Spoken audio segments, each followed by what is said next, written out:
రామాయణం తెలుసుగా. అందులో రావణుడితో యుద్ధం జరిగేటప్పుడు ఒకానొక సమయంలో లక్ష్మణుడు శత్రువుల దాడికి మూర్ఛపోతాడు. అప్పుడు హనుమంతుడు వెళ్ళి సంజీవనిని తీసుకువచ్చి తిరిగి లక్ష్మణుడు బతికేలా చేస్తాడు. అవును, అదే సంఘటన. అయితే ఇప్పుడు చెప్పబోయేది కూడా ఆ సంఘటనలోని ఓ అంశం గురించే. అదేనండి సంజీవని మొక్క. ఆ మొక్కనే మహబూబ్ నగర్ జిల్లా వనపర్తి మండలం తిరుమలయ్య గుట్టపై అక్కడి డిగ్రీ కళాశాలకు చెందిన వృక్షశాస్త్ర అధ్యాపకుడు సదాశివయ్య ఇటీవల గుర్తించాడట. ఇప్పుడు ఆ మొక్క గురించిన విషయం మరొకటి చర్చనీయాంశమైంది. అయితే నిజంగా సంజీవని మొక్క చనిపోయిన మనుషుల్ని బ్రతికించగలదా? ఆ మొక్కకు అంతటి శక్తి ఉందా? చూద్దాం.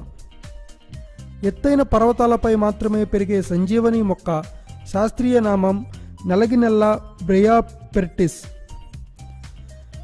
తెలంగాణలో ఈ మొక్కను పిట్టకాలుగా పిలుస్తారట. ఇది రాళ్లపైన మొలుస్తుంది. 6-7 నెలల పాటు నీరు లేకున్నా ఈ మొక్క బ్రతికేయగలదు.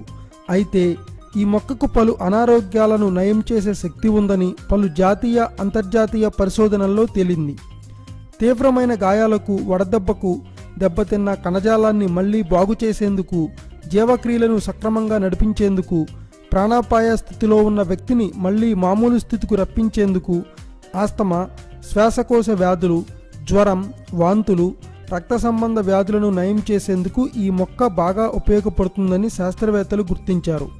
నల్లమల అడవుల్లో నివసించే చెంచు తెగకు చెందిన ప్రజలు నీరసాన్ని పోగొట్టుకోవడానికి, బలాన్ని తెచ్చుకునేందుకు ఈ మొక్క ఆకుల రసంతో చేసిన ఓ ద్రవాన్ని నిత్యం తాగుతారట.